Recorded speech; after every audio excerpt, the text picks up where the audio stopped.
In this video, we are going to discuss about interior of the Earth. It is not possible to know about the Earth's interior by direct observations because of the huge size and the changing nature of its interior composition. It is an almost impossible distance for humans to reach till the center of the Earth. That you all know that the Earth's radius is 6,370 kilometers. So it is not possible to reach the center to collect the data and all, right? Through mining and drilling operations, we have been able to observe the Earth's interior directly only up to a depth of few kilometers. The rapid increase in temperature below the Earth's surface is mainly responsible for setting a limit to the direct observations of the interior of the Earth. But still, through some direct and indirect sources, the scientists have a fair idea about the Earth's interior look like. So, let's look at the sources of information about the interior of the Earth. There are two types of sources, direct sources and indirect sources. So, let's look which are the direct sources. Rocks from mining area and volcanic eruptions are the direct source of information about interior of the Earth. While coming to the indirect sources, by analyzing the rate of change of temperature and pressure from the surface towards the interior is an indirect source. While we can also analyze or study the meteors which comes from the outer space, as they belong to the same type of materials of Earth or the Earth interior. Okay, so the meteors, according to the scientists, the Earth's interior and the meteor's configuration and the composition, how it is made up of, is almost same. Then coming to the next indirect source, gravitation, which is greater near the poles and less at the equator. So these are some indirect sources. So there are a few more indirect sources to find the information about interior. Comes the gravity anomaly. So what do you mean by gravity anomaly? Which is the change in the gravity value according to the mass of material. Okay, that means mass of material inside the Earth. It also gives us information about the materials or how the Earth's interior is configured. Okay, so gravity anomaly is another indirect source. Next, the magnetic sources. The magnetic variations happens inside the Earth interior will also give us about the information about interior. Then comes the seismic waves or the earthquake waves. So the shadow zones of body waves, which are there are two types of body waves, primary and secondary, gives us information about the state of materials, whether it is liquid or semi-liquid or solid, likewise. Okay, so seismic waves or analyzing the seismic waves or earthquake waves is another indirect source through which we get the information about the interior. So let's look at the different layers of the interior of the Earth. The first one is none other than the outer part, that is the crust. It is the outermost solid part of the Earth, normally about 8 to 40 kilometers thick. Okay, so the thickness varies from 8 kilometers to 40 kilometers. It is brittle in nature, that means it's easy to break. Okay, easy to break. Nearly 1% of Earth's volume and 5% of Earth's mass are made up of crust. Okay, so very little volume is only composed by crust. The thickness of the crust under the oceanic and continental areas are different. Surely you know that, right? Coming to the continental area, surely the thickness will be very high. Coming to the oceanic part, surely it will be very less, right? Then coming to oceanic crust, it is very thinner, about 5 kilometers as compared to the continental crust, where it comes about 30 kilometers. Okay, that's why we just mentioned the thickness varies from 8 to 40 kilometers. So the oceanic crust is thinner while the continental crust is thicker. The mean density of the materials in the crust is 3 gram per centimeter cube. So that is also very less. Coming to the when discuss the next layers, you will get an idea. So the mean density of the materials in the crust is also very less, that is 3 gram per centimeter cube. Then there is a discontinuity or there is a boundary to the next layer. So the discontinuity, we call by the name discontinuities.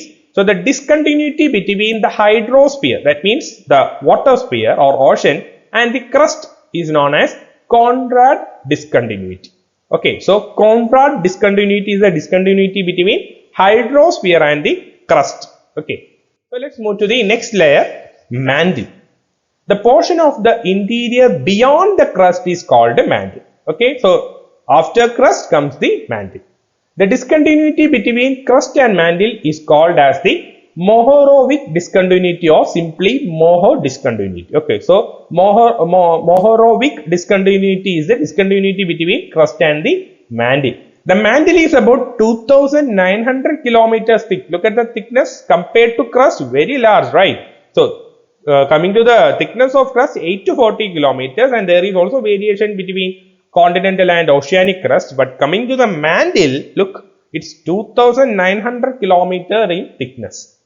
Nearly 84% of Earth's volume and 67% of the Earth's mass is occupied by mantle. Okay, so 84, again larger compared to crust. 84% of Earth's volume and 67% of Earth's mass. That is the difference.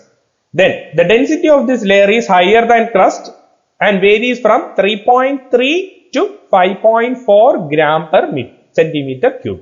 Okay, so again there is a variation compared to what crust. Density also is very higher, 3.3 to 5.4 gram per centimeter cube. Then it's not over. The uppermost solid part of mantle and the entire crust constitute the lithosphere. So there is another layer connected with the crust. So the uppermost solid part of mantle and the entire crust constitute the lithosphere. Litho means rock. Okay, the rock sphere. That is upper mantle plus crust. The asthenosphere, there comes another layer. The asthenosphere in between 80 to 200 kilometer. Again, just beyond crust or just after crust, there comes another layer called asthenosphere. Its thickness is 80 to 200 kilometer. Is highly viscous, mechanically weak and ductile, deforming region of the upper mantle which lies just below the lithosphere. So just below the lithosphere. Okay, lithosphere includes the upper mantle plus crust. Then comes the asthenosphere, which is a deforming region of upper mantle which just lies below the lithosphere. The asthenosphere is the main source of magma. We heard about magma, right?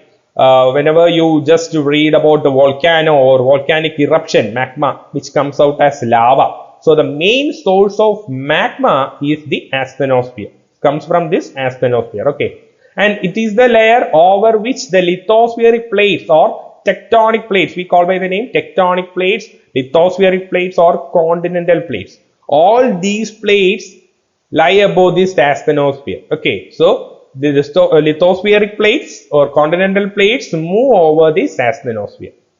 The discontinuity between upper mantle and lower mantle is known as repetitive discontinuity. Okay, so repetitive discontinuity is the discontinuity between upper mantle and lower mantle.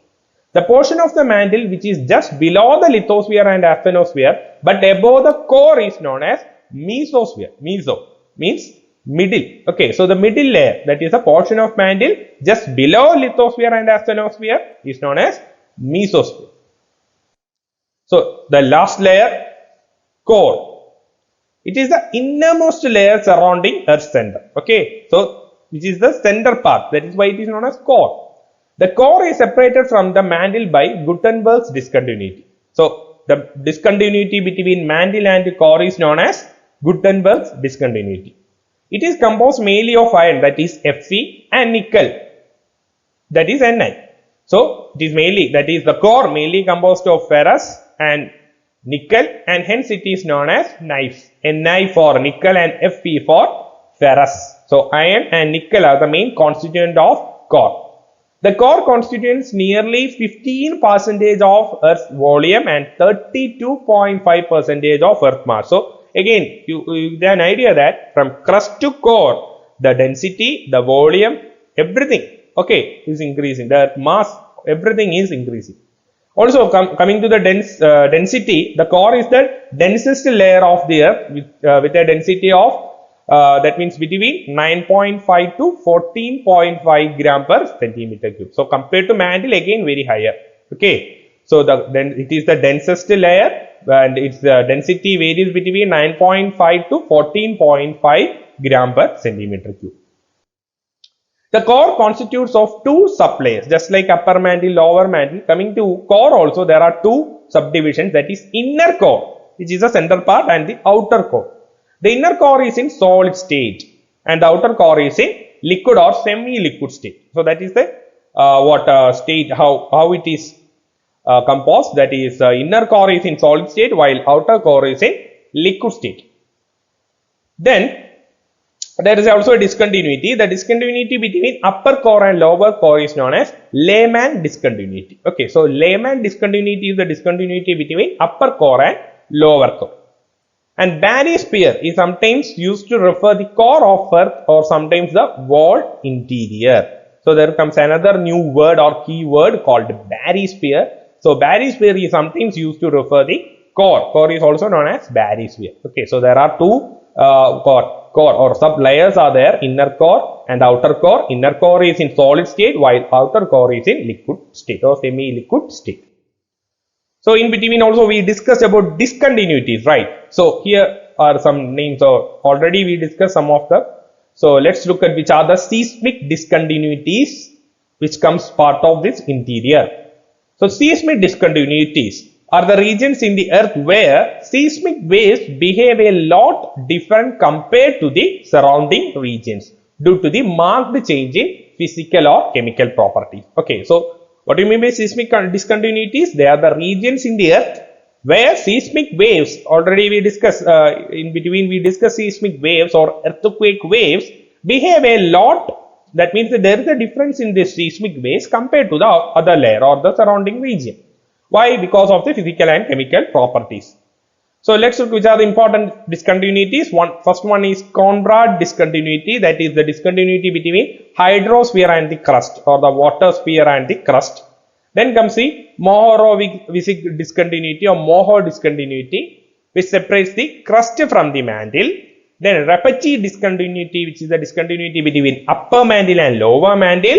And Gutenberg discontinuity lies between mantle and outer core. Then last one, layman discontinuity is the discontinuity between inner core and outer core, okay, or upper core or lower core. That is the layman discontinuity. So these are the important discontinuities and all about the interior of the earth. Hope it is clear to you.